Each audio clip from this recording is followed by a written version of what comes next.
Hello, and welcome to today's webinar. I am Robin Brumble, a registered nurse and CLL Society's Director of Scientific Affairs and Research.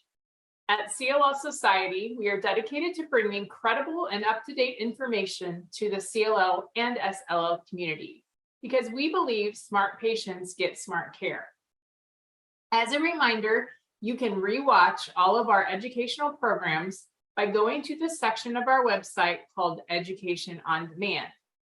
This program was made possible through support from both our donors and our industry partners. At this time, I would like to introduce our moderator. Thank you. Thank you, Robin. I would like to welcome our audience to today's event. I'm Dr. Brian Kaufman, co-founder, executive vice president, and chief medical officer of CLL Society. And today we're joined by Dr. William A. Werbel.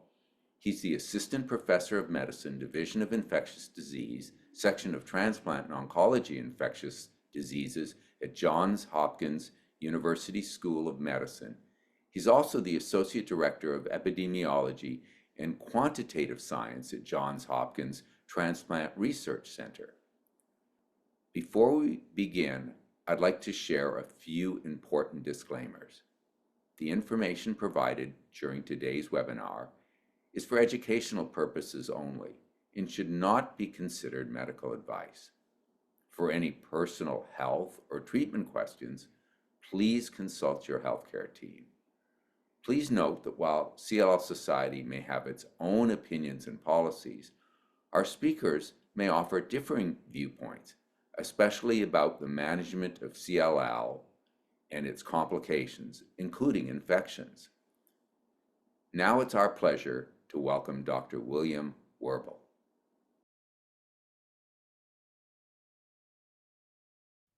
Well, thanks very much for the introduction. My name's Bill Werbel, and I take care of patients with CLL and as an infectious disease doctor trying to prevent or treat infections if they come up. So I'm not a cancer expert, but I do work closely in trying to keep people with cancer healthy. So with that, I wanted to spend some time now to talk about common infections in people with CLL and their prevention and treatment. So as a brief outline, we'll talk first about a respiratory infection kind of status report and a little bit of a forecast for the winter. Then some general and CLL specific factors for serious respiratory diseases with a focus on viruses, which are the most common infections, some ways to reduce risk, and then we'll drill down in sort of the three most common viruses in the winter: RSV, influenza, and COVID-19. And hopefully we'll have time for this as a little bit of a grab bag at the end about some relationship between certain CLL drugs and certain infections, being a little bit more specific. And then really hopefully have time to talk about emerging infections, meaning things that are kind of coming up this year that are a threat to people who are immunocompromised. So in terms of the status report and forecasting, it's actually been relatively difficult to understand which viruses are circulating at a given time due to variation in testing and reporting by the CDC and others. So some have looked to wastewater, basically sewage, to see what is being shed in the community. And so these are from a publicly available resource called BioBot, which is similar to what the CDC does. And to orient you, this is a graph of RSV, where the purple line denotes how much RSV virus is kind of being found in the wastewater. There's a little teal circle there that should be January 1st, which you'll see as a theme through these. And then most importantly, the arrow here showing an uptick in late November that's continued now in early December, showing us that we are indeed in the start of an RSV surge that will likely peak in the next 4 to 6 weeks. Influenza is relatively similar, also tends to peak at a relatively similar time as RSV, but kind of a longer lag time. It's usually a second hump in the late winter, early spring, and also is ticking up. It's likely to begin about a week or two after RSV, and like I said, have a longer season. So this is timely webinar.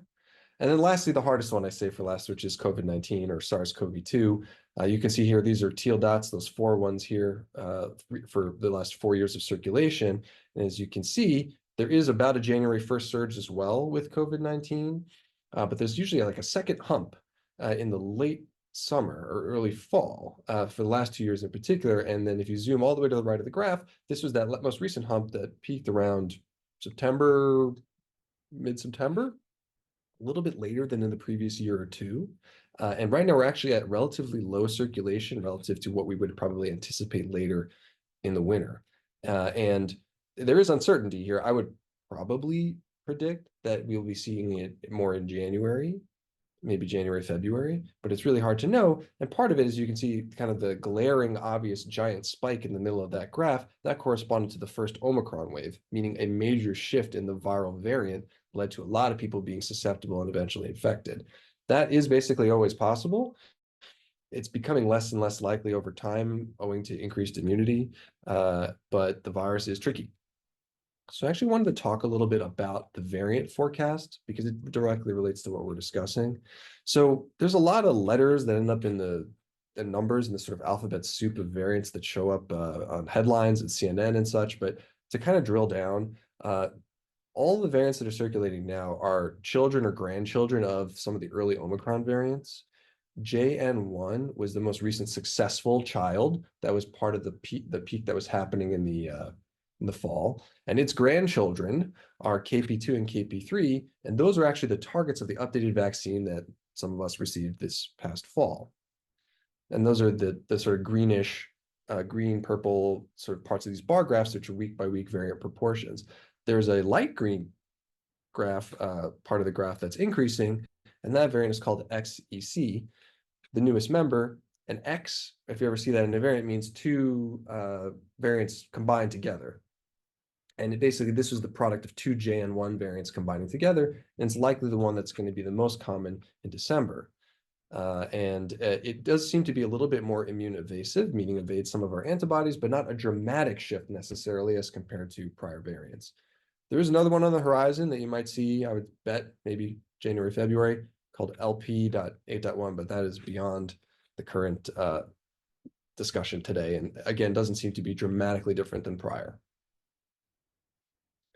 So that was viruses, and one bacteria I will bring up is something called mycoplasma, which you may have heard of, and it increased in the US last fall and also this past fall, particularly in children. And it was the cause of this so-called white lung disease noticed in China, was concerned for maybe another COVID variant and in places like Ohio in the United States. But it actually is a common bacteria that's a cause of walking pneumonia or a chest cold and spread through droplets and coughing and sneezing like viruses, and can be diagnosed kind of in the same way by swabbing your nose or in particular your throat.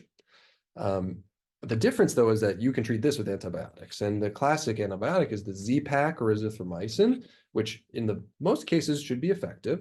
Though what is a little notable, as per the CDC, is that there is some increase in resistance to azithromycin.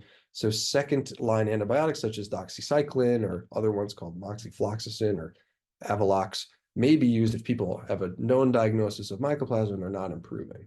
So there was more of this in the late fall and early winter. It may be a player this winter as well. It's just something to be on the radar. Okay, so that is the forecast of the winter. And now the reason we're having this webinar is because people with CLL are more likely to get certain infections. And so we'll talk a little bit about the why of that. Why is that the case? Many people with CLL are older, 60s or 70s, with non-CLL medical conditions that can be exacerbated by getting an infection and also contribute to reduced immunity like diabetes or heart or lung disease. CLL by its nature does sap the good immune system. A lot of energy is being put into the wrong kind of immune cells and supplies a less functional one in its place, particularly lymphocytes that we'll talk about a little bit later. That's the L in CLL, such as the B cells, which make good antibodies, which are less likely to be produced in people with CLL, and in particular, people who are on treatments for CLL. So things like steroids or chemotherapy or getting a bone marrow transplant further impair the immune system actually in additional ways. So other parts, not just the lymphocytes, for example, and that can lead to having it be easier to get an infection, harder to fight it off if you get an infection, and does unfortunately interfere with some of the impact of preventative vaccines, which are key to keeping us well. So to kind of frame this in a pictographic kind of way, I wanted to show this graphic that I helped develop for a CDC affiliated website to look at COVID-19 as an example, but you could substitute in other viruses here or other infections to kind of create a continuum of risk from lower risk on the left side to higher risk on the right side. And for COVID in particular, but for many of these viruses, the most important risk factor for getting a severe infection is how old you are. And so people, particularly in their 70s, are going to be at higher risk for some of these infections we discussed. Also, not every 70-year-old is the same person with respect to their other medical conditions. So as those increase, the potential for infections or maybe complications related to your underlying medical conditions will go up. And then one thing that we definitely can change is being vaccinated. So being unvaccinated against whatever disease we're talking about is the highest risk situation versus having a full vaccination and boosting, ideally with an updated formulation from last year, would be the lowest risk. And then there's this big sliding scale of immunosuppression. And in my line of work, I mostly deal with the right side here of people with more intense immunosuppression, organ transplants, people who get lymphodepleting therapies, such as rituximab or obinutuzumab, people who have CLL or stem cell transplants. And those are on the higher end, particularly when the disease is active and being treated. And the issue, as I mentioned, is not only does that make it easier to get infections, but they do negatively impact some of the benefits of vaccination. So what are some general things that one could do to reduce infections? And some of this sounds like something you learn in school, but it's good to review. The one is, first is wash your hands. And I actually mentioned that specifically because hand sanitizer is good, but not perfect. And washing hands for certain viruses actually is important. Although there has been controversy in the news and things related to masking, when I go see somebody in the hospital who has influenza, I always wear a mask and eye protection, and it's actually required. So clearly, if the doctors are doing it, there's probably something good about masking. And it's a relatively low risk and inexpensive intervention. And so particularly high quality, well-fitted masks when indoors in high risk situations, so like large groups of people, particularly at times when there are high viral circulation, like December, January, February, and a setting that's poorly ventilated would be higher risk. For example, 100 people in a church basement in a choir, when everyone's unmasked, and the windows are all closed, is going to be the highest risk situation versus outside in a fairground with 40 people is not going to be high risk at all. Another thing that we can do that doesn't affect us, but doesn't directly affect us, but indirectly helps us, is ensuring that close contacts are vaccinated around you, forming this ring of protection. And those people should also let you know if they're not feeling well, or ideally test before gatherings. There are home tests, as you know, for COVID, as well as more recently for influenza. And then one that we'll spend a little time on today is what we would call immunoprophylaxis, meaning preventative things that you can do with your immune system. And that would be vaccines, the most common kind, or passive antibody infusions or injections that can help on top of that. And we're not going to talk about the use of certain drugs, as that'll be outside of scope. So I want to talk about how vaccines work, as depicted here, fighting off cartoon viruses. Basically, the whole point of a vaccine is to show you in advance a small, important piece of something that could make you sick later. You get a head start on it. The thing is, you probably need to be shown it a couple of times before you can really develop full immunity. And that's this concept of priming and then boosting an immune response. Relevant to those lymphocytes I mentioned before, one of the main things that vaccines do are they make your B cells make antibodies, and they store that memory for a rainy day. If you have a lot of really great antibodies produced and they're very active, they can neutralize the infection. If you have enough of those, you won't get infected. They will block infection altogether. Problem is that these will wane over time, and even to begin, there are some people, including people with CLL, who aren't able to produce high quality levels of antibody. What is arguably as or more important is this concept of T cell memory, another kind of lymphocyte that is important because once the defenses are breached, so you get infected, which happens, those T cells send alarm signals around the body to kind of rally the troops, including antibodies. And certain ones, like killer T cells, are designed to clear and destroy infected cells once an infection begins. This is probably most key to prevent severe disease once you get infected, like getting pneumonia from RSV, for example, after infection. So the issue and the reason we have this talk here is that if a person either one doesn't have enough immune cells, you take medicine or you have a cancer that prevents the development of good immune cells, or the cells that you have are weakened or because of medicines you take, vaccine immunity will be diminished. And so the reason ways to reduce some of this deficit is to get potentially more vaccines or vaccines of a different kind, such as those of a higher dose or with an immune booster in it, like an adjuvant, which is a term of art we'll talk about.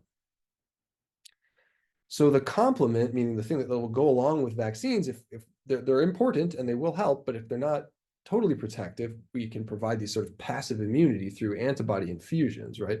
And as many people I'm sure on this call are familiar with, there is something called hypogammaglobulinemia, or basically having low antibodies, sometimes referred to as CVID.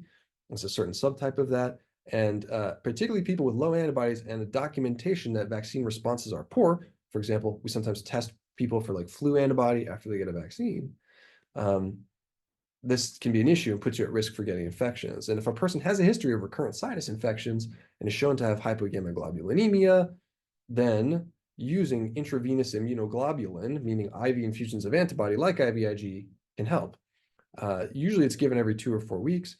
And it turns out, and these are 2 graphs here, those antibodies are able to usually recognize and often neutralize common viruses because they're pooled products from everybody in the community. And we've all had flu a bunch of times. And blood donors tend to be healthy and antibodies tend to be functional. So there is neutralizing antibody against flu in IVIG. And on the right here, this is like the Omicron variant neutralization. And in the sort of circle open dots, these are people pre-IVIG, then you get IVIG, and then your neutralizing antibodies increase for some people to be about basically similar to the light gray dots, which are healthy people. So this is something that can be added on top to vaccination. Because remember, these are just antibodies. There's none of that great T cell stuff that you will also need, hopefully, your body will generate to prevent severe disease. So they work together. All right, so now we're going to talk about a couple of the individual viruses and some of their ins and outs to be more sort of pointed. The first is RSV, or respiratory syncytial virus, a common cold virus, but it's actually, despite not getting as much press, it's about as severe as flu in older adults. And actually, the lung problems related to RSV tend to be even more serious. It is a cause of up to 10,000 deaths per year in adults, typically older adults who are frailer or have chronic lung disease or are immunocompromised. And it's the leading cause of hospitalization in young children in the winter. So going back a year or so, when there was a national study looking at people with RSV, adults who were older and were in the hospital, the majority of these people were 75 years or older, thinking back to that pictograph with those sort of blue to red risk factors. And almost everybody had at least one risk factor for having a severe infection. 5% of people who were hospitalized died. And in other series that I was part of, up to 10% of people who had certain organ transplants, for example, may die after hospitalization for RSV. These are generally people who are very old. And there are often conversations about using ventilators and stuff like that in that circumstance. So that really just has to be noted. Many people get RSV, only a certain number get it hospitalized, and of those, a small, a moderate percentage of people can get seriously ill. Fortunately, we're in the midst of a revolution, which are RSV vaccines. And these are 3 of the plots from the 3 landmark studies that show in the blue versus the orange. If you didn't have a vaccine versus you did, your risks of getting things like pneumonia from RSV are much, much lower, up to 3/4 lower, depending upon the study. And all these vaccines all create high levels of antibody in healthy adults. The 3 here, RXV by GSK, Abrysvo by Pfizer, and Mrezvia by Moderna. They appear to be safe. There are rare instances of an autoimmune nerve problem called Guillain-Barré syndrome that are deemed by the CDC to be low risk due to there being less than 10 per 1 million doses administered so far. But, that means 999,990 people did not have this problem. The issue is that there are no published data for people with CLL. There is a Pfizer trial that is yet to be published. Some of those data were shown to the CDC that showed that it was safe, but we don't have enough information on that. So I belabor that, I talk about that because the best treatment for RSV is prevention. And the CDC now recommends a single RSV vaccine dose for all adults 75 or older, and then for adults 60 to 74 who are at increased risk for severe RSV. And I would, for intents and purposes, consider that anybody with CLL at this time.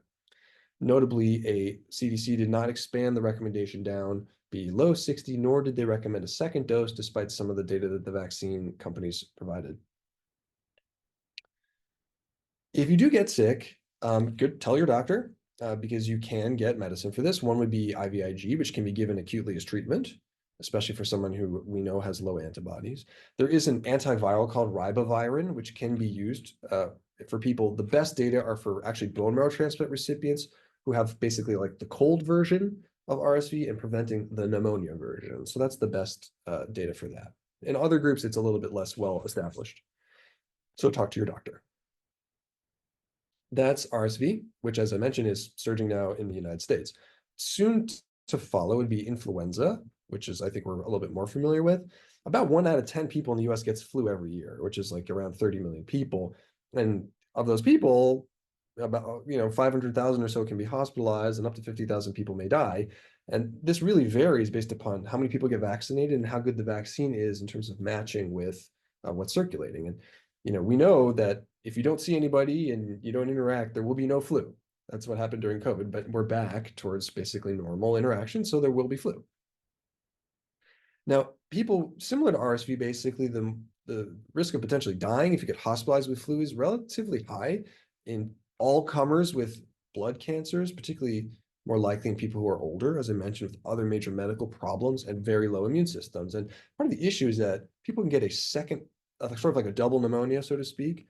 Bacteria that normally lives in your lungs can cause problems when your immune system is focused on fighting off the flu. And unfortunately, it is associated with things like heart attacks and strokes. So even more reason to get vaccinated and to get treatment, as we'll talk about if you're ill. So for flu treatment, the main one you're probably familiar with is Tamiflu or oseltamivir, which can reduce severe disease in high-risk people. So the combination of being vaccinated and taking Tamiflu, if you have flu, will definitely reduce your risk of getting very sick. Earlier is better with Tamiflu. Usually, if you give it within the first couple days, that's where the best data are that it can reduce things like getting hospitalized. It can cause some stomach upset, so that should be counseled and be aware of that. And there are rare cases of resistance of flu to Tamiflu that can emerge over time, but they are 99% of the time this is not an issue. I think notably and probably less well publicized is that Tamiflu can be given as what we call post-exposure prophylaxis. You say, my spouse just came down with the flu 2 days ago. I feel kind of okay, but we live together.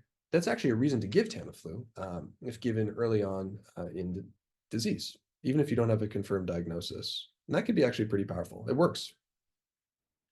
The other drug that's available that actually the WHO recommends as the first-line therapy, but that's not quite the case in the United States, is a drug called baloxavir or Xofluza, which is approved for the same things that Tamiflu is, but the benefit of this drug is that it's a single dose. And I particularly like it as an idea for post-exposure prophylaxis because you just take the one pill and that's what's recommended as opposed to maybe taking pills for 5 to 10 days after an exposure.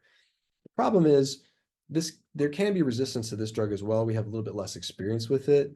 Some have thought that it can be combined with Tamiflu, but it's not clear that that necessarily adds much. So that's not something that's basically typically done. It's usually one or the other. But these drugs should be available if needed. Okay, and then the last parts about flu relate to flu shots. Most common shot we're probably familiar with. There are many available vaccines. It's a little bit confusing. They all should have some benefit, but the ones I think that are relevant, particularly to older people on the call here, are the high dose and adjuvanted vaccines, which are recommended for people 65 and older because they do create better immune responses. The names are listed here. If you were to ask at the pharmacy, these should be available to you. Don't take a live inhaled vaccine. Hopefully you know about that. We can't turn back the clock, but it's generally better to give flu shots in late October or early November because the protection from flu shots is the highest in the first 3 months after you get them. So think about the flu peaks in December, January, February. You kind of want those to be when your immune system is really feeling good as opposed to before that time. What is important is that you can get a flu shot with any other shot. The one kind of caveat is that if you're going to get a shot that has an adjuvant or immune booster in it already, like a COVID shot or an RSV shot that has that, they tend to not recommend getting an adjuvanted flu shot at the same time because you may have more side effects. Not necessarily serious, but ones that might be uncomfortable. It is important to note that for a flu shot and for all these inactivated vaccines like RSV and COVID, you don't need to time your IVIG dose. Just do it as you're doing it. That shouldn't interfere. And one that you might have heard of when you were young is if you have an egg allergy, you can't get a flu shot. That is not true. You can get any flu shot, including ones that include eggs. The only reason would be if you've taken a flu shot before and had a reaction, then the suggestion would be to get a different one than that one. Next slide.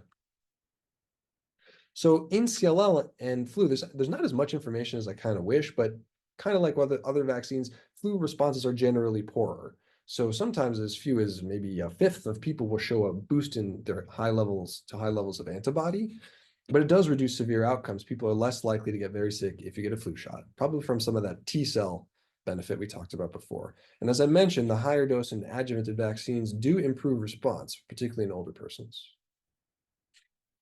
Now, some medications that many of you may be taking, like the anti-CD20 medicines, rituximab or obinutuzumab, or these BTK inhibitors like ibrutinib, Imbruvica, or acalabrutinib, or zanubrutinib, they do really impair antibody responses a little bit more powerfully than some other medicines. So there are recommendations to try to wait a few months from rituximab, for example, to get your shots and wait a couple weeks after the shot before you restart it. But the thing is, time marches on. And so any vaccine is better than no vaccine in advance of a flu season. If that window were to take you deep into flu season, it's not worth waiting. You should just get the vaccine before and then readdress later. We're not going to talk about vaccination after bone marrow transplant because it's quite complicated. And you're basically in a situation where many people say, consider it that you've got no vaccines and restart everything. Long story short. All right, so that was RSV and flu, and now we'll talk about COVID as the last virus before we do sort of a grab bag. We all have a lot of collective trauma here from COVID in the early days, if you are immunocompromised or work with people who are immunocompromised, with high mortality in the early waves and older adults with immune system issues. But the current risk of severe disease is much, much lower. The number of people who are hospitalized has gone down probably, 20-fold. Due to a combination of immunity, people getting infections and vaccines, as well as our having a lot of antivirals to treat, that we'll discuss. And plus, we know what we're doing, at least on the doctor side. The post-COVID condition thing I'll just mention briefly, like long COVID, is not very well understood, unfortunately, still. In the early waves, we saw people who were really sick in the ICU, and we were familiar with that it will take months to get better from that. And in the middle waves, something that is still happening a bit, some people can get prolonged infections with COVID and not feel normal. And that can still happen. But in the sort of going forward future here of this, I'm not sure what the landscape is. It just, ideally, if you can avoid getting infected, that would be great, though you have to live your life. Now, as we talked about these variants before with all the numbers and letters, I do think it's worth reiterating why it matters for people with CLL. We know at baseline vaccine responses are poorer. And if you look at this plot here from the CDC, the dark blue dots are like how many people showed that they even developed any antibody after the first 2 COVID shots. And it was 50-50 for some people with CLL, as compared to 100% of the average healthy person. And if you don't make the antibodies, you can't block the initial infection. And then some proportion of people will develop severe disease or difficult to clear infections, as I just mentioned. If I were writing a board exam for infectious disease doctors and I said, who's somebody who's going to have the worst trouble clearing off COVID, SARS-CoV-2 infection, an older person with CLL taking rituximab who hasn't had a ton of vaccines would be a classic case for a prolonged course with COVID. And unfortunately, as the variants change, we lost some of our good drugs like these monoclonal antibodies. So that does reduce our armamentarium. And, we are at a situation, as I mentioned, that the number of people who are getting severe disease is much, much lower, but the relative risk compared to an average person is still 10 to 20 times higher if you're a person, for example, with CLL as compared to a 30-year-old person with no medical issues walking around. So with accumulated information about these variants and vaccines, which are very safe, it has been recently recommended by the CDC that people who are greater than 65 or who are immunocompromised receive actually 2 vaccines, 2 doses in a year, as opposed to like this once-a-year flu type of situation. And they recommend separating by 6 months. That's actually kind of the upper limit. It can be closer. So somewhere between 2 and 6 months is the recommendation. There is flexibility to permit even additional boosts. For example, people who've had bone marrow transplants. There is no recommendation for one vaccine over another. Antibody levels tend to be a little bit higher with the Moderna shot. Side effects tend to be a little bit lower with the Novavax shot. It's really whatever you're comfortable with and is available. There is discussion about whether someone who's had a recent infection should get a vaccine. And some people say you can wait a few months after that, kind of thinking of it almost like it if it were a vaccine, so to speak. And I think one model for vaccination that might work is somebody getting a vaccine in the let's say late summer, and then again, let's say 3 or 4 months later in December to kind of give the coverage for the rest of the winter. Now, we've talked about IVIG, which can potentially help with many different viruses for people who have lower vaccine response. And we've gone through now a couple of monoclonal antibodies as prevention or prophylaxis. Some of you may have received this. When these work, these antibodies do reduce severe disease significantly, but the problem is the variants outsmart them, and we're kind of in that pattern yet again. The currently available drug called pemivibart or Pemgarda, it's uncertain whether it remains highly active against some of the more recent variants. It depends on who you ask, basically. On the left is a study from the New England Journal that showed really significant decrease in neutralization among one of those KP variants, that gold one there on the right. But then the company released information that says on their hands that there should be neutralization of these variants, it is decreased, but not gone. And there's actually another group that found somewhat similar, a lot of reduced neutralization, but not useless, or so to speak. So I would say the jury is out on this. The natural history is that variants are smarter than we are. So I wouldn't be banking on this as the thing that prevents you from getting sick per se, as compared to, for example, vaccines and protecting yourself through other means that we discussed. All right, so the last part about COVID before we kind of start closing up is treatment for COVID. So if you're a person who has a lot of things on the right side of that graphic that I showed you, antivirals can reduce the chances of being sick. And these are the three in each row that are currently approved. The first one is called remdesivir. It's a very good, safe drug that's FDA approved, but it's only available IV. So some of you may have had this experience. You have to go to an infusion center. It's kind of annoying. If you can do it, it's great. But if you can't, you'd be ideally thinking about maybe a pill option if it were available. And the one for that is the most effective is called Paxlovid, which is the middle one here, which is an oral pill twice a day. Very effective, but it has a lot of issues that we'll talk about. It's not recommended for people with severe kidney or liver disease, and there are a lot of interactions, problems with other medicines you might take that make it less safe. And the final drug is something called molnupiravir or Lagevrio, another oral drug twice a day for 5 days. Very clean in the sense that it doesn't mess with your other medicines. It doesn't sort of matter what your kidney or liver function is, but it doesn't work as well. Lower effectiveness. And there are some concerns about creating mutations, either in a person like a pregnant woman or a child, so it's not recommended for those people, or in the virus itself. So when we give it, it's usually either in combination with one of these other drugs or if we don't have any other options. But these are available, and earlier the better if you're someone who's very high risk.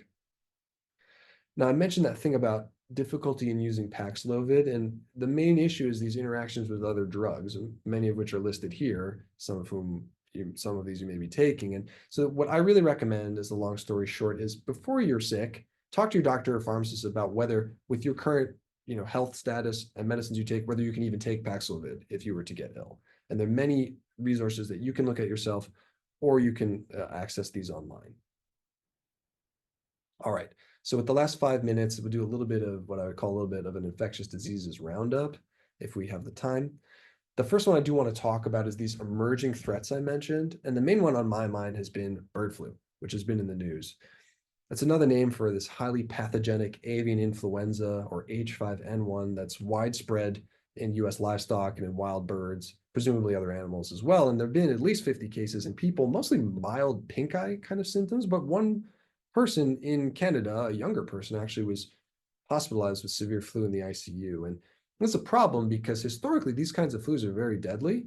More than half of people have died in the past, and it's not clear why that's different now. So the risk is generally characterized now by the CDC and others as low to the average human, but the sort of existential risk of an outbreak to me is high. So what can we do? What you can do is avoid birds. So alive or dead birds, try not to interact with them. If you have a parakeet in your cage you've had for 20 years, that's different than a crow you find on your doorstep. Also, don't drink raw milk, regardless of what might be stated by government officials. Do get your flu shot. It's unlikely, and including certainly people with CLL, to prevent an infection per se, but it might reduce severity. There's some cross-reactivity between H1N1 that's in the vaccine, the swine flu flu strain, and H5N1. They share that part, so there's probably some benefit. If you're sick or you're exposed to someone who you know was diagnosed with bird flu or was suspected, early treatment's recommended, for example, Tamiflu. You really should be talking to an infectious disease doctor about how to manage this if this were truly happening, because there's some tricks we might try to do to improve the likelihood that the antivirals work, like combining drugs. There are other emerging threats, and I know we're kind of running out of time here, but you're familiar, I think, with the Mpox or monkeypox pandemic that swept through the US a couple of years ago. This is sort of sporadically happening still in the United States, and it's mostly relevant for people with particularly higher risk sexual activity, men who have sex with men or exchange sex for payment, or someone who had a sort of known exposure. There are vaccines that do work reasonably well and are safe to be given in people with CLL. Unfortunately, antiviral therapy does not work very well. The other M threat I want to talk about is measles. Unfortunately, it's an extremely contagious disease that some of you may have had in youth. There have been almost 300 cases in the United States in the last year, which is an increase, mostly in children and mostly in the outbreak setting. And things that we can do is make sure that people around you have been appropriately vaccinated, including children. Notably, you likely can't get an MMR vaccine safely. You'd have to talk to your doctors about that. So, and medicines like IVIG and rituximab interfere with these vaccines. So really, you just want to, similar to other things, prevention is the best type of treatment. IVIG can be given to people with who were known to have been infected or exposed to measles, so that's something you'd have to talk to your doctor about. I think the risk of this is low, but if you know there's an outbreak near you that's on the news, that's something to be thinking about. All right, the last slide, I believe, is about certain drugs you might be taking and certain infections that you might be at higher risk for. The first I'll talk about are steroids, commonly given to people with CLL. And the rule of thumb here is that essentially they raise the risk of almost any infection, a bacteria infection, a virus infection, a fungus infection. And it's a higher risk if you're on a higher dose, particularly when you get above 20, 30, 40 milligrams of prednisone. What I like to do for people on higher doses of steroids is to give a medicine like acyclovir or Valtrex to prevent things like shingles in particular. It works very well and the drug is very safe. And certain times we give drugs like Bactrim to prevent certain opportunistic pneumonias, which are uncommon but can be a problem. The second group of drugs are these anti-CD20 medicines I mentioned, like rituximab. The highest risk for these things are viral infections and recurrent sort of sinus infections and pneumonias, because this also interferes with the antibodies that we typically use to fight off those viruses or bacteria. I also give Valtrex or acyclovir as prevention. IVIG this is often where people will start to need IVIG for hypogammaglobulinemia. It's also just really important that you've had your hepatitis B shots, because this is a high risk for hepatitis B problems. And then the last group is these BTK inhibitors that I mentioned, like the Imbruvicas and Calquences and things. The somewhat uncommon, but more likely if taking BTK inhibitors are fungal infections like molds, and they can be severe. And so we need to be aware of that if we're taking care of a person taking these drugs. And some people are put on antifungal drugs if you have a history of having had a mold problem or you have some higher risk features. You know, if you're taking this plus you're taking chemotherapy or plus you're taking steroids, these risks would be increased. And again, we don't have enough time to really talk about bone marrow transplantation, but the first couple of years after bone marrow transplantation are going to be the highest risk for basically all these things. All right, so with that whirlwind, thank you for your attention. I want to do a brief summary, which is just making sure everyone knows it is respiratory infection season. RSV now, flu shortly, and COVID a little bit harder to predict, but probably in the next month. There are risks for serious infections that relate to your age, your medical conditions, and your immunosuppression. We talked about some of the specific drugs here and how their combination would be the highest risk situation.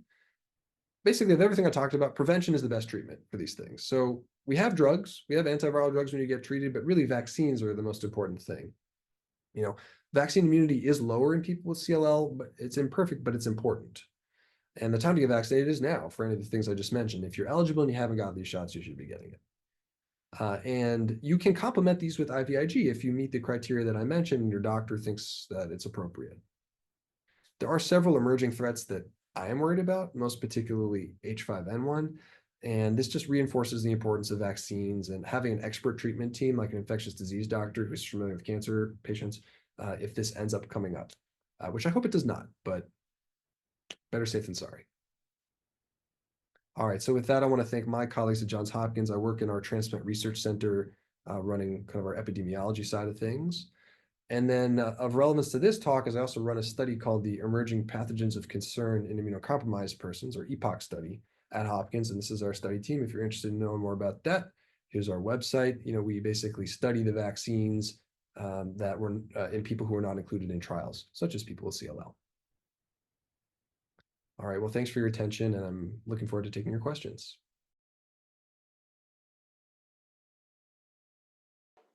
Dr. Werbel, thanks so much for that incredible presentation. I mean, there was so much covered in that and so much important material. And I'm deeply appreciative of that. And I'm deeply appreciative of that last sentence that you were studying vaccines in people who don't get studied in vaccines. We were excluded from the original COVID trials in an effort to get them over the finish line quicker.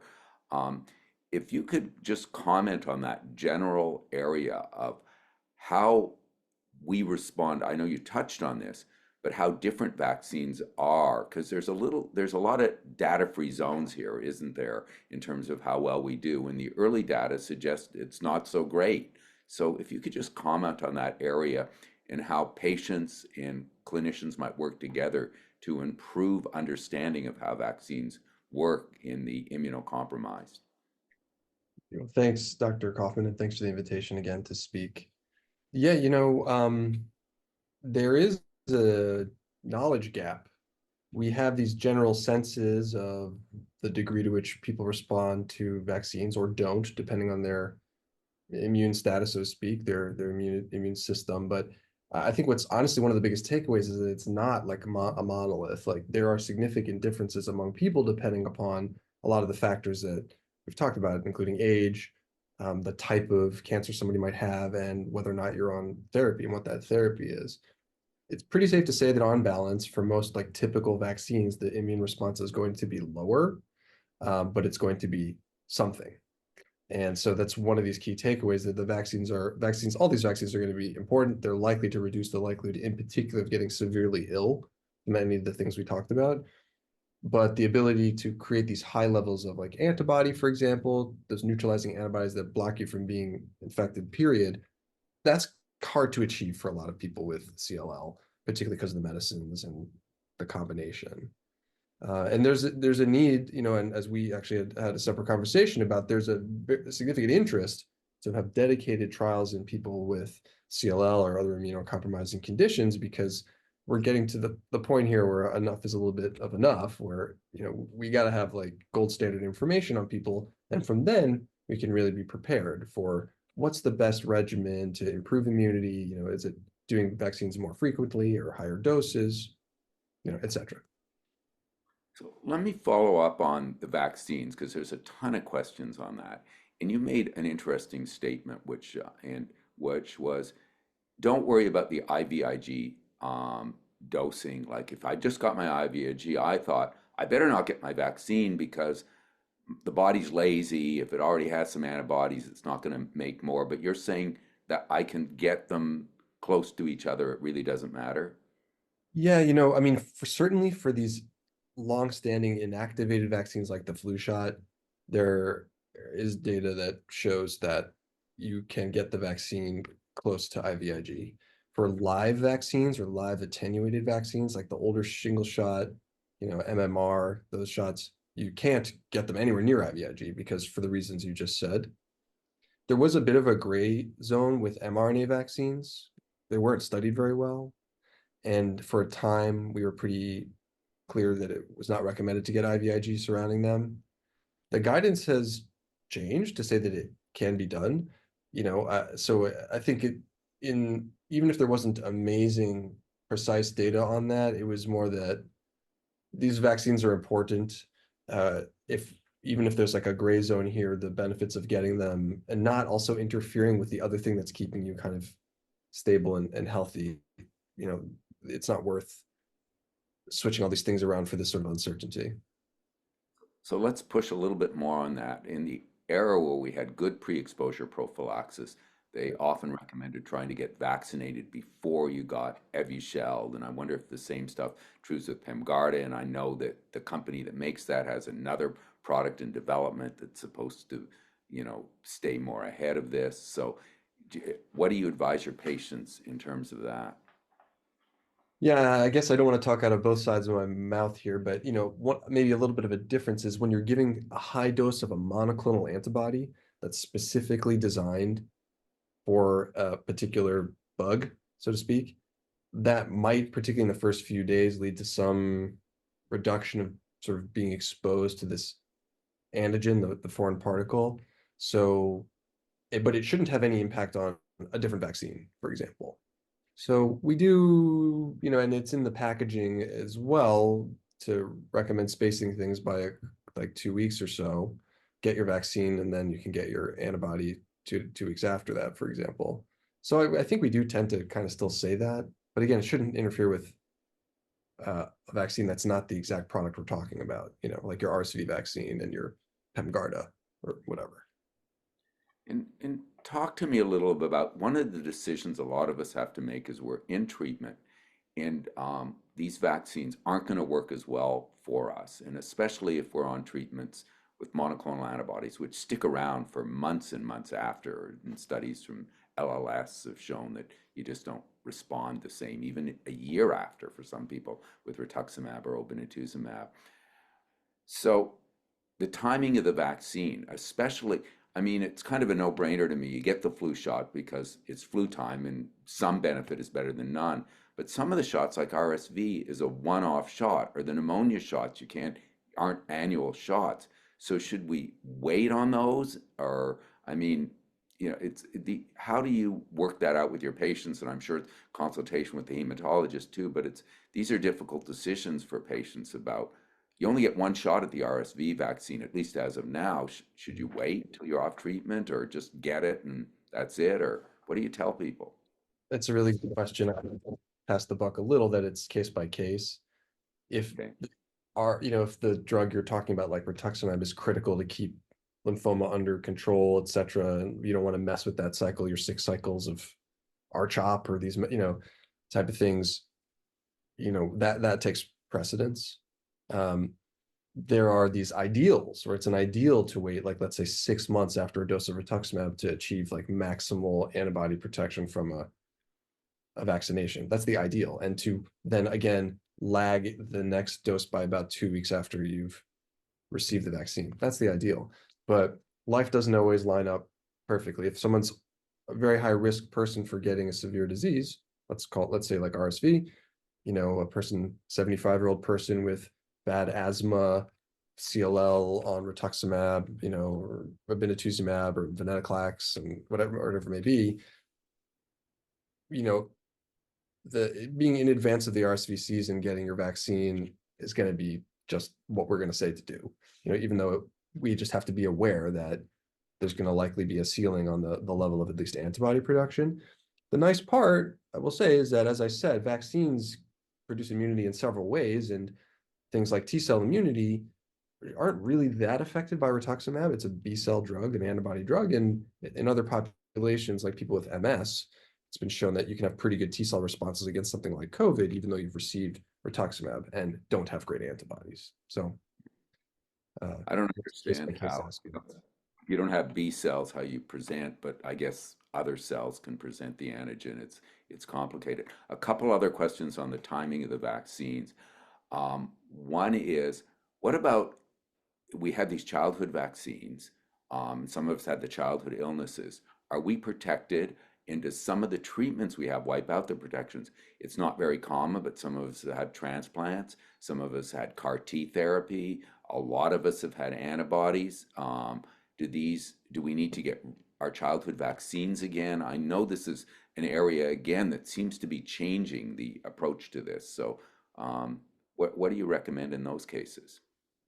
Yeah, I mean, I think the general rule of thumb, and it is complex with bone marrow transplants, is that with allogeneic bone marrow transplants that are completely ablative, whole body radiation and high doses of chemotherapy. And You in need, somebody else's immune system, not your own, which is the only way it's done in CLL. Yeah. yes. We still consider people as, we can't bank on the immune system of the donor. Therefore, you should be revaccinated as if you haven't had vaccines, and CAR T would be similar. Um, you know, I believe that there is some residual immunity from your donor, but this whole concept of priming and then boosting that up, still needs to be given. Like, you still are going to need some oomph to the cells that are taking time to totally reconstitute. It takes oftentimes like 2 years for the whole immune system to really get back. And that's presuming you don't have issues like graft versus host disease requiring high doses of steroids, or, obviously relapse of disease. So better safe than sorry on that one too. We say really just restart that, even though there may be some residual immunity from your donor, let's boost that up. But the drugs like obinutuzumab, rituximab, the BTKIs, venetoclax, they don't affect the childhood immunity or the immunity you've had from getting the illnesses. I mean, they affect your ability to fight it when you've got it, but you still have that immunity preserved, or do you need to get revaccinated? Because almost all of us have had some of that if we're not treatment naive. Yeah. Right. I guess maybe an example, let's say, would be something like the hepatitis B problem. It's a little different, but like hepatitis B, if you have an infection with hepatitis B and your body makes antibodies, it kind of locks it all away, and then you get something like rituximab, the risk of that reactivating is very high. So even though you had some immunity, it can be explicitly depleted by something like rituximab. And you can lose things in the blood like your measles antibody, but it's not likely in that latter case. Like, sort of unlike hepatitis B, it's not likely that your immunity to measles has been totally evaporated. It is possible that, the totally sterilizing, beautiful immunity from the series is decreased. And that is one of the reasons why people will be on things like IVIG, which contains lots of antibody against measles, for example. So it's one of these things where there will be a decrease in that original childhood immunity, but not total elimination, so to speak. Like for polio, stuff like that, like you don't get, that's not gone.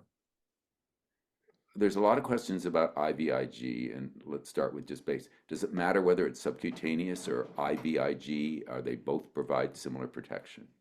Yeah, and the docs who prescribe this can help tune it, to like the right dose for the right person at the right frequency, but they should be equally effective as long as you're sort of following up their effect.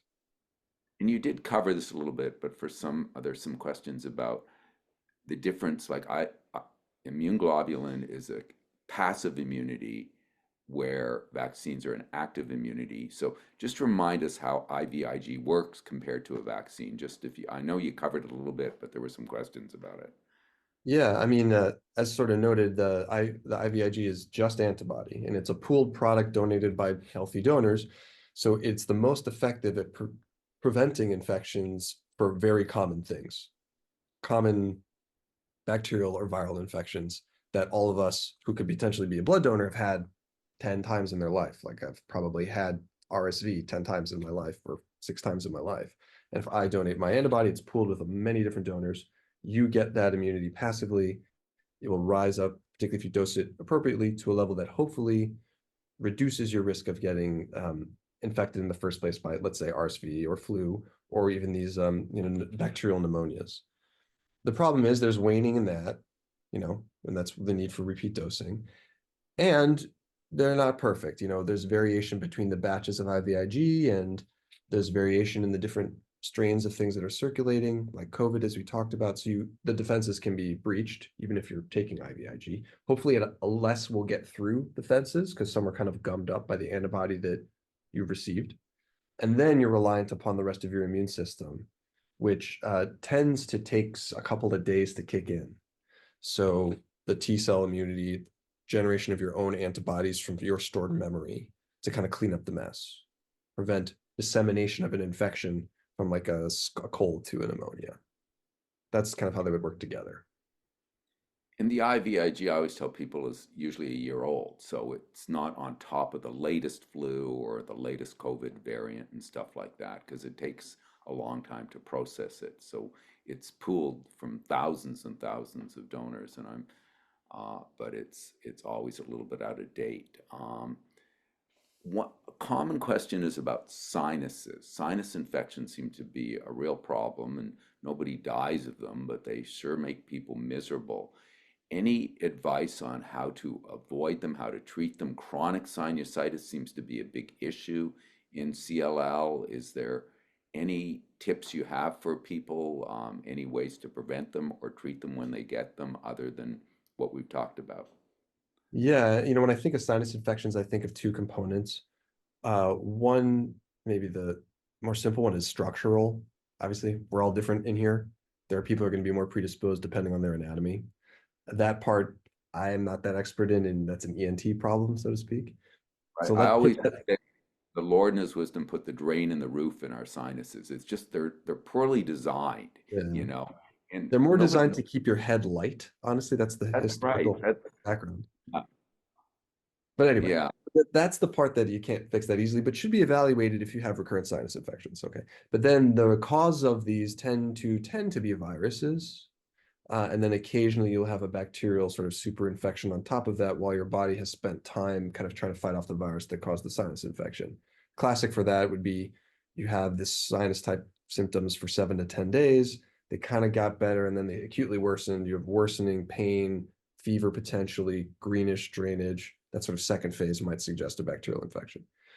Um, as mentioned in the IVIG part of the talk, people with recurrent sinus infections should be screened for hypogammaglobulinemia in addition to the structural stuff. So, and that's where IVIG is one of the indications. Like if you look at the NCCN guidelines, cancer guidelines for CLL, there's a line in there that talks about recurrent infections, particularly in the context of total IgG antibody in the blood less than somewhere in the 400 to 600 range. That's a reason to consider IVIG to reduce that. Otherwise, it's just like any infection prevention, if they tend to be caused by viruses, things we do to reduce viruses would likely reduce the downstream problems like sinus infection. So washing your hands and wearing a mask, etc. And what about the saline irrigations and Oh things yeah, like that? yeah. And although I'm not an ENT, sterile washes and things, particularly again with people who have the structural problems, the anatomy problems, can be helpful. If you don't have those structural problems, the issue is probably not going to necessarily be fixed by sinus rinses. It's more fixing your immune system, so to speak, or lifting that up. So I'm going to leave respiratory for a minute and ask about some GI issues. Norovirus, both Yeah. acute and chronic.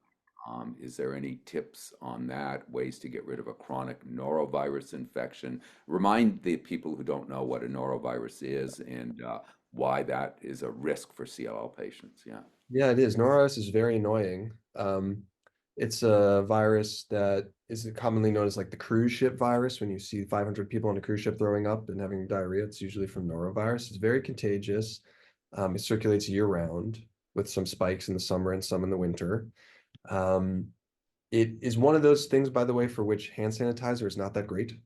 So that's one of the hand washing viruses, similar to the common cold, spread through drops and stuff like that.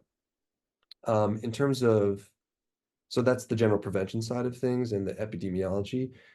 Fixing norovirus, we do not have great therapies. So I'll just say that there have been multiple trials looking at different things and how to fix that, and they're not great. Some will use things like IVIG because, again, most of us have had norovirus a bunch of times. The issue is that when you get IVIG injected or intravenous, it doesn't necessarily get into the gut that well, the gut lining. So some people in severe protracted cases, like we've done this, can occasionally get what they call enteral IG, like a nose tube that puts the antibody in the gut.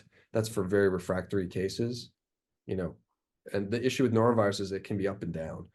People can have diarrhea for a few weeks and it goes away, and it's hard to diagnose. So those are some options that again require GI doctors and infectious disease doctors. There is technically an antibiotic that is used called nitazoxanide or Alinea, I believe. uncertain how well it works. We do sometimes use it. It's available. It's used for intestinal parasites also. So that is an option, but the data are a little bit weak. Here's one that I've never seen as a family doc, but maybe you have. Intestinal spiroketosis is a gastroinfection common in CLL. I Tell don't us. think it's not very common in the United States. It is common in immigrant populations. It's actually a demographic thing. Spirochetes are just a kind of bacteria. Um, Lyme disease that's caused by a spirochete. Syphilis is caused by a spirochete. They're kind of like tricky. Intestinal spiroketosis is something you can make on a colonoscopy biopsy. It's more common in sub-Saharan Africa, certain parts of Asia. It's usually asymptomatic and doesn't cause an issue, but we're talking about people with different immune systems, and the potential that it could contribute to GI upset is possible. Treatment's a little bit complicated. Again, this is like a GI doctor or ID doctor issue. Sometimes people give like penicillin a la um, syphilis, or doxycycline a la Lyme disease. Uh, so while we're on the gut, the microbiome, which seems to be the really hot item, is there any things that's different in a CLL patient in terms of their microbiome? Anything we can do to ensure a healthy microbiome? Is there enough attention, too much attention being paid to this? CLL Society is actually doing a research. We're funding a research project on the microbiome in CLL. Yeah, and I wouldn't call myself a microbiome expert. I think it's one of these things that's probably integrated with a lot of diseases, but the integration is very hard to parse out. And I think right now we're kind of a little bit more, I don't want to be offensive, but let's just say the promise and reality are not at the same spot right now. Like we have a lot of things we want to do to like look at the microbiome or potentially enhance it, but the bedside version of how we can do that has not really been realized. I will say things like there's a question I think in the chat about like kefir and certain yogurts and things like that. Those are one of the few things that we know can help with certain things like antibiotic associated diarrheas. We just have to be a little bit careful if you have a very low immune system.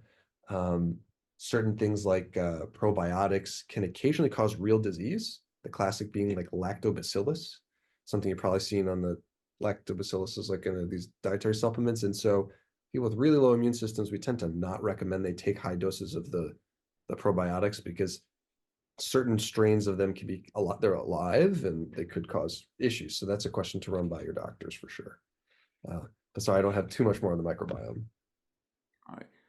Urinary tract infections, is that, seems to me I've seen that a lot in CLL. Any thoughts on that? Or I know that as a family doc, I sometimes prescribe prophylaxis if they're related to sexual activity and stuff like that. And I know men with prostatism can get more urinary tract issues. Any thoughts on that? Is that a problem you see as an ID doc with CLL?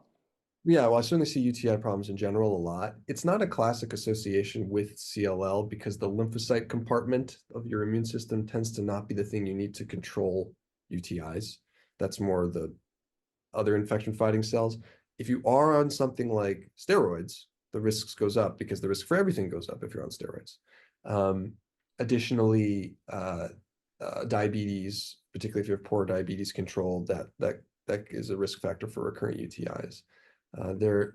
I do though, I don't necessarily think about CLL with too much of a different hat than I do for the average person with UTIs. It's usually these other factors, like I mentioned, diabetes, post-menopause, sometimes sexual practice, and occasionally, again, anatomy, because that definitely can vary.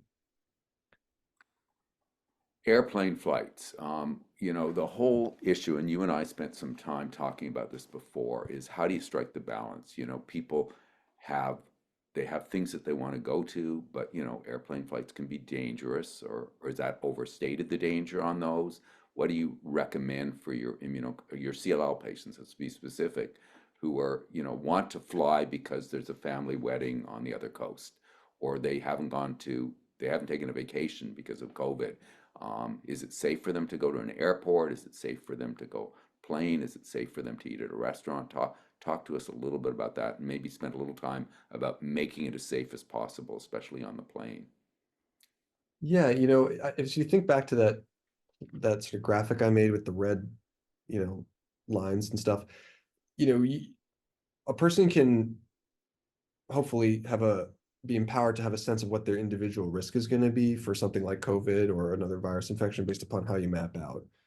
Someone who's 75 with, very bad heart failure or kidney disease, has CLL and is on rituximab and ibrutinib and highly, very treatment experienced. That is a person who's more likely to get infections, and if you get infections, they are more likely to be serious.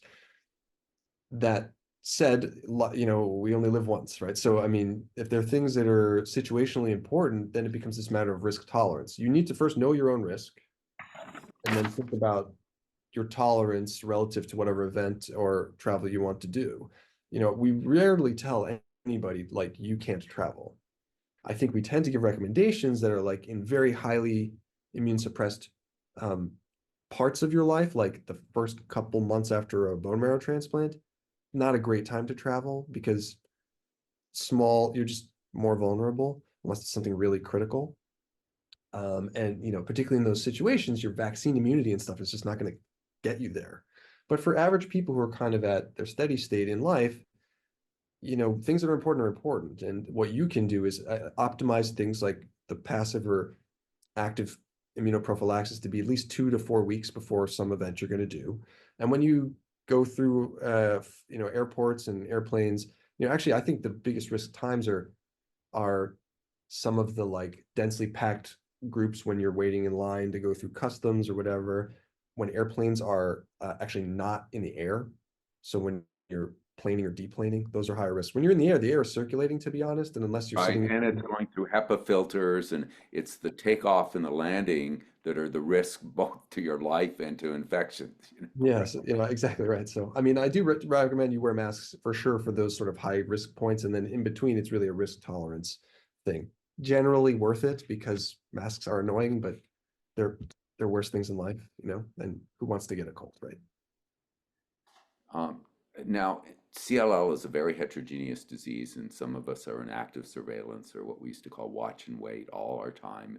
Others are in deep remissions, and others are on active therapy.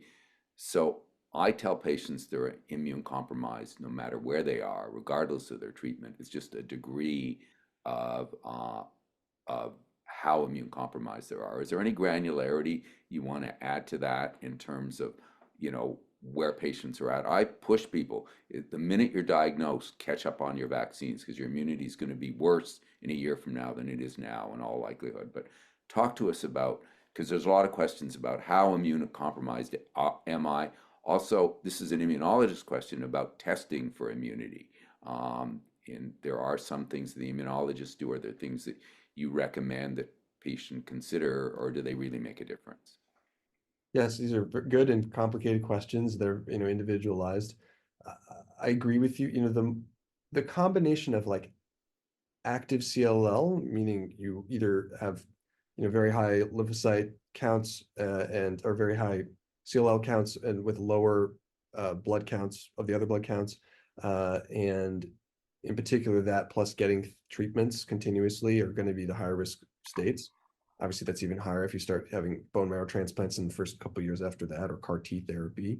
So that's kind of that sliding scale from the watchful waiting or with sort of low disease activity to as you start going up in the different stages. And you know um, that is something that your hematologist should be able to tell you where you are on that spectrum. I do, and when I see patients and I look at their medical charts, I mean, you can um, there are some lab tests that are helpful for quantifying some of that. We talked about some of them. You can get total immunoglobulin levels. If you haven't had that done, a little trick is if you look at your liver tests, if you ever get that, and you just subtract the albumin from your total protein, the rest is mostly immunoglobulin. If that's less than 2, I'm like, you're probably hypogammaglobulinemic. That's like an inside thing. Yeah, You can always just test that though. Also, the that's lymphocyte count part of most itself, chemistry panels. We did a Chem 20 or whatever. It's right, there, yeah. it's there. Obviously you have your white cell counts. If your neutrophil count is low, less than 1,000, particularly less than 500, that's going to be a high risk state for several infections. And for lymphocyte counts, obviously it's a little bit difficult to interpret with CLL sometimes, but people can send like CD4 counts, like these T cell subtyping. And I look at that as like this part of this picture of someone's immune system. How much antibody can they produce? How good are their infection fighting cells? How many T cells are available?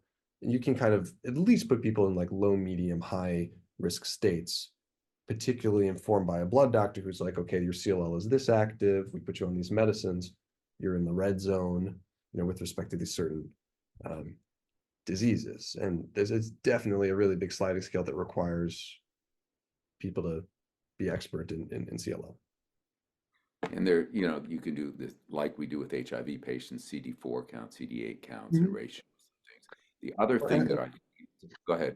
I was going to say, and also, as I think someone mentioned in the chat, and I mentioned in the talk, people do sometimes check for like flu antibody or after you get a vaccine as a marker of how kind of reactive your immune system is. If those are very kind of mute, don't really go up with the vaccine, that means you're pretty immunocompromised. They should go up.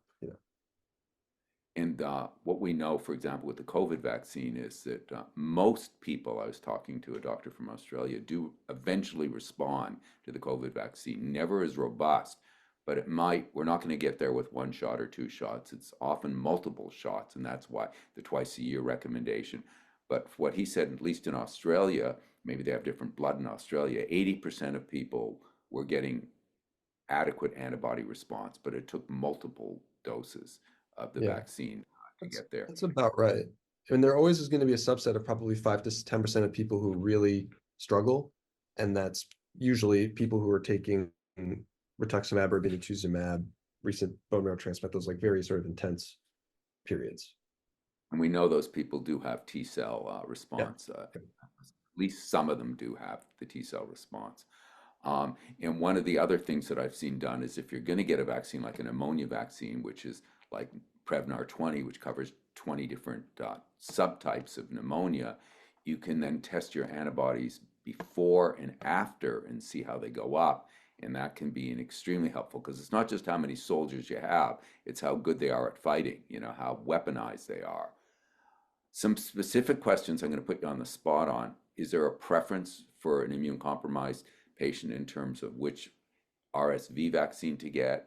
And you did mention there's a couple preferred flu vaccines, adjuvant versus the high dose. Just help us understand when we're choosing, because we don't know which vaccine should we get. Right. And the party line always has to be whatever vaccine is available and you're willing to get, you should get. But if you have the option of time and you're selecting among them, there may be some differences in immune response for people who are heavily immunocompromised. So for flu, we just talked about, particularly older persons, higher dose or adjuvanted flu vaccines do increase immune response. That's true. That's why they're recommended for older people. Being able to get those if you're someone under 65 is complicated. There's insurance issues, and you usually need like a doctor's note and stuff like that. So I can't, recommend that per se. It's not what the CDC recommends, but some people do that. Additionally, and it was one of these questions just speaking about flu, there are some populations for whom there are data to get a second flu shot. If you're, let's say, a 48-year-old lung transplant recipient, there have been data that show if you get a second flu shot like 3 months later, the risk of flu in the second part of the season is lower. It is a booster, but that also runs into insurance issues and needs notes and stuff. And so these are not things that are recommended by the CDC, but there are data for that. In terms of RSV, as I mentioned, the data in immunocompromised people is very scant. I happen to run a study that studies this in immunocompromised populations, so I have some inside knowledge of this. And I will say in our hands, we feel that an adjuvanted vaccine, similar to the flu vaccine, is probably more likely to at least get high levels of antibody. So the GSK vaccine does have an adjuvant, the Pfizer vaccine does not, and the mRNA vaccine is like a different technology for which there's almost no information in immunocompromised people. I have only a few people in my study who've gotten that, and I don't have an idea for that yet. So In our hands, we have tended to recommend the GSK vaccine. It does cause some more reactions, because it's like an adjuvant. So it's kind of some personal preference there. But I'll go back to the first thing I said, which is they're all likely to be beneficial. Whatever one you're comfortable with is the one you should get. And then in terms of COVID shots, there's a little bit more information. I mean, in our hands and in other studies, the Moderna vaccine does seem to increase antibody levels at least a little more than the Pfizer vaccine. It's probably because there's a bit of a higher dose in there. But that tends to only really be seen when people are in the highest immunocompromised state. In terms of the Novavax vaccine, there's very scant information. We're just getting our own info together on that. It is adjuvanted, which would make you think maybe there's a potential to lead to better immune responses, but there's almost no information that would support that. And in fact, most of the information in healthy people shows that antibody levels tend to be a little bit lower than the mRNA vaccines, particularly the Moderna vaccine, just in head-to-head studies in healthy populations. So the jury's definitely out. There do tend to be fewer side effects with the Novavax vaccine for reasons that are probably just related to not having the mRNA, the lipid thing that's in the mRNA. But it's not clear that corresponds to how well they work. Talk about, most of us with CLL are older and have other things happening to us, and sometimes other things in our body, like dental implants or cochlear implants or uh, uh, total joint replacements. Anything special about that in terms of infection management? If there is a cochlear implant, a dental implant, a knee or a hip that's replaced, that you think about as an ID doc? I will say that most guidelines do not recommend changing what you do vis-a-vis dental work for joint replacements, particularly if they're not new, like brand new. Brand new, we could talk about it. The cochlear implant thing is very interesting. I've not actually run into that issue, but that is a concern to me. Cochlear implants are associated with higher risks of invasive strep infections in particular. They go in the area in the ear canal and things that are colonized with these streps that we all have that cause pneumonia and sometimes can cause things like meningitis or serious like brain infections. The combination of that with someone with CLL is high risk for that. And so definitely optimizing vaccination, testing the IgG antibodies to see if you need IVIG. And in rare cases, people actually do prophylaxis. And I would have to see somebody's individual situation to decide about prophylaxis with a drug like amoxicillin against strep for people with a cochlear implant. So that's actually a very important situation to discuss with your doctor, that intersection.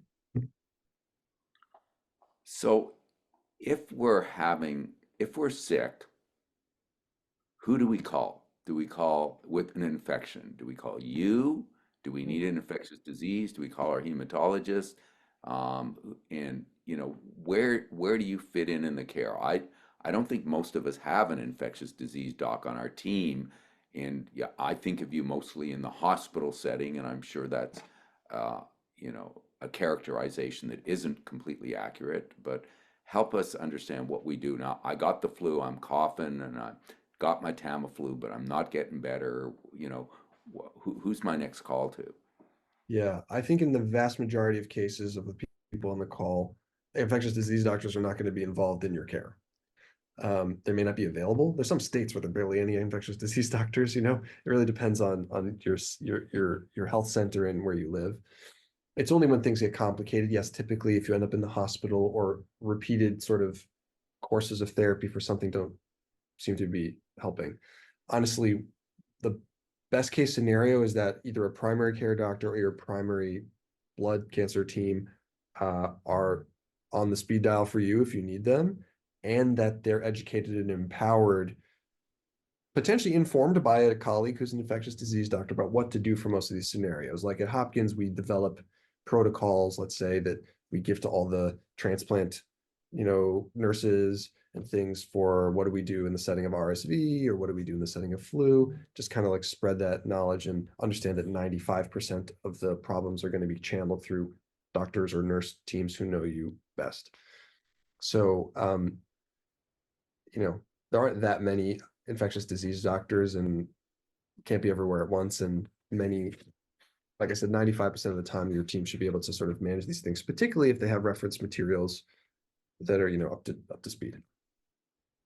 Could you give us that back of the napkin? You caused a lot of excitement about this rough calculation of IgG with total Oh, protein. yes. That's like me as I will look through patient charts. If you haven't had it tested, which you just should, to be honest, if like that's part of what your concerns are, because it's an inexpensive test done by like every lab. But if you have the albumin on your uh, chemistry panel, and you have the total protein on your chemistry panel, you just subtract the albumin from the total protein. The rest of that is usually immunoglobulin. And so albumin tends to be like, 3.5 to 5 or so, and total protein tends to be, 5.5 to 7.5. It can depend on a person. And so if that ends up being less than 2, that tends to be associated with hypogammaglobulinemia. But you should just check it. You don't have to do your own math. Also, there are some chem panels that'll say something called like globulin. It'll just calculate it for you. And you can just look at that. You don't have to do your calculation, but it'll be almost exactly the same as that little chem panel trick. Right, but the test is a really inexpensive, simple test Yeah. and it also tells you your IgA, IgM, and IgG. Right. It tells you all three, which are important, and may qualify you if you've had recurrent infections to get the supplement. Mhm. There's a lot of questions about Lyme's disease, and if that's been treated, is it more of a risk in CLL? Any comments on that? I've never seen I mean, maybe there's one out there, like a study of Lyme disease in people with CLL, and maybe there's a Googleable one. It is not one of these infections that I necessarily think are more common or dramatically worse in people with CLL per se. To be honest, the biggest risk factor for Lyme disease is an exposure thing. I, I grew up in sort of suburban New York, and I'm sure I've had Lyme disease. And if you tested me, I would have antibodies positive for having been exposed to Lyme.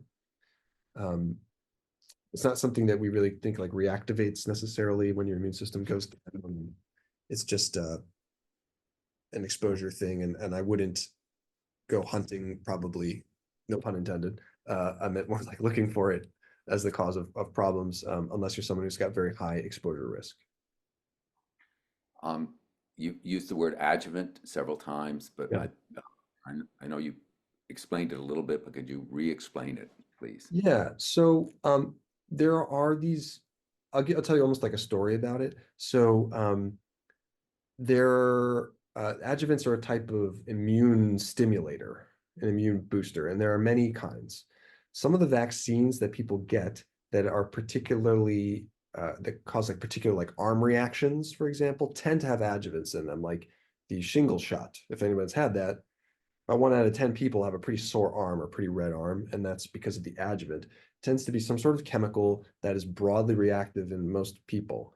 And some of the classic stories are that they're like these trees in the Amazon that someone like rub against and their arm swells up hugely. And so people have like found the tree bark and sap from that, found the chemical structure of it, and created it as an adjuvant that will recruit immune cells to the site of something like an infection, kind of alarm your immune system to this otherwise harmless, piece of a flu shot, and then that kind of is almost like a off-target effect in a way to recruit parts of your immune system to be like, hey, I remember flu. I'm going to make some flu immunity now. So adjuvant, that's one strategy to improve immune response. So we answer one question, we get more on this. Just somebody who's going to have a total joint replacement, anything special? Somebody who's going to have a valve replaced or a pacemaker, anything special about those? In someone who has CLL? Yeah, these are CLL patients. Yeah, it's going to be case by case. I think if you're people who are on a lot of steroids in particular, that's a high risk for having a surgical site infection.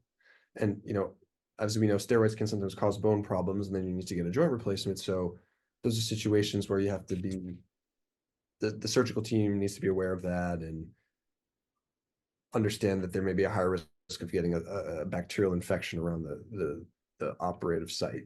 We don't tend to do much different apart from trying to lower the steroid dose if we can around the surgery to kind of let wound healing improve. There's some other drugs like sirolimus, uh, a rapamune that people take after bone marrow transplant that are also associated with poor wound healing. So those are other higher risk situations. But CLL, again, is sort of a baseline problem is the bacterial issues that, or skin issues tend to be a little bit lower, with the exception of very significant hypogammaglobulinemia. So IVIG can help a little with that. So let me run through a couple things here because we're coming in. I'm going to ask you in a minute here just to kind of summarize or any takeaway points you have. There's a couple questions specifically on CLL. In CLL called hair loss, and some of the treatments can, but it's rare. But the CLL usually does not cause hair loss. Does taking iron prevent you from getting anemia with CLL?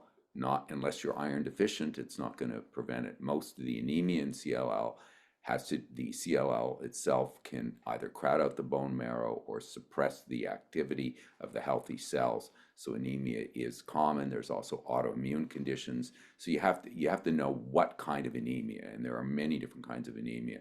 And iron deficiency anemia, if you have that, then it's not the CLL, and you want to see if in younger women that can be menstrual, but in the people older, we worry about GI bleeding, colon cancer, peptic ulcer disease. There's all kinds of things. So that's not a trivial diagnosis in iron deficiency anemia. It needs to be figured out why you're iron deficient. It can be diet, but that's pretty rare. People ask the difference between IgA, IgM, and IgG. They're different antibodies. The only one we can replace is IgG, and that's in the immune globulin. And it's the workhorse. To really oversimplify, the IgA is on the mucosal membranes, so it lines the ENT tract, but also the gut tract, and the IgM is kind of the fast-acting, bigger antibody. I mean, that's incredibly oversimplifying it. There's D and E, which are beyond the scope of getting into this, but the only one we can place is IgG. I think we have a lot more questions. Skin infections. They are more common in CLL. All infections are more common in CLL. That's the bottom line. Eye infections are more common. I mean, I did want to ask you one question before you do the summary. Gardening, and if you're on a BTKI and you're working in the dirt and fungal, and these things aren't a pathogen, and your partner can be digging up the garden. Should we be masking when we're working in the garden, especially if we're on a BTKI or something else like that? That's a question that comes up. It's a great question for, hasn't been like directly studied, but I think of it a little bit like, again, people who are very soon after an organ transplant, usually the first 3 months or so, I do recommend wearing gloves in consideration of a mask if you're doing things like renovations, gardening, you're like a big woodworker, stuff like that. The likelihood of these infections is generally relatively low, but they are increased in the use of things like the BTK inhibitors, high doses of steroids, in early after stem cell transplant. So those are situations where I do recommend that, if it doesn't cramp your style too much. So any takeaway thoughts in a couple minutes here of what you think that's really important for patients to know? Yes, I mean, I think one, and we talked about this before too, is to your point, almost all of these infection things are going to be higher on balance if you have a diagnosis of CLL, but it's a sliding scale depending on how immunosuppressed you are. There's some things we can do, right? We can get vaccinations. We can make sure our friends and family are vaccinated, IVIG if we need, and then all those things I mentioned that are not drugs, but reduce risk, like washing your hands and wearing a mask in these high-risk situations. That said, again, we only have one life, and I would really want to emphasize that despite increased risks, this doesn't mean never leave your house, right? If you never leave your house, you're probably not going to get an infection, but your quality of life is not going to be great. So it's more about making smart choices to reduce your risk, both in terms of these interventions we talked about, as well as situationally, particularly at high levels of respiratory virus circulation. If you're very immunosuppressed, that's just not a great combination to be doing things that are going to be like big groups of people. If you have to do it because it's a really important thing, it's a funeral, it's a wedding, it's a, pilgrimage, boost yourself up before that, wear a mask, wash your hands, and the risks will be lower. It's just going to be higher than if you sat in your chair in your living room. It's all a balance, risk benefit. You know, missing a family event, something is worth taking the risk. We didn't get to all the questions, but we have a way. Thank you for great questions. Dr. Werbel, thank you for making this really a great and I think very granular and impactful kind of presentation. If we didn't get to your questions, email us at Ask the Expert address after this event, and we'll share that email address in these closing slides. We do want to thank our generous donors who made this program possible. Big thanks to everyone for joining us. Dr. Werbel, just really great. I want to have you back, and I want to interview you about some of this research that we've been doing. Please complete our event survey. It's really important to us. It really helps us. We listen to your feedback, we read it, we review it as a team, and we make changes based on it. This event was recorded. It'll be available on our website with the slide deck and a written transcript. People asked about that. Usually takes about a week. Your questions, ask the expert at cllsociety.org, all one word, ask the expert, cllsociety.org. You can see it there. Join us for our next webinar, which will be from ASH 2024. And there's a ton of great stuff there. Dr. Nitin Jain is doing it with us. I'll be one of the speakers there. That's on January 9th. And finally, this is the season of giving. Please remember CLL Society. We're a nonprofit. Any donation is fully tax deductible.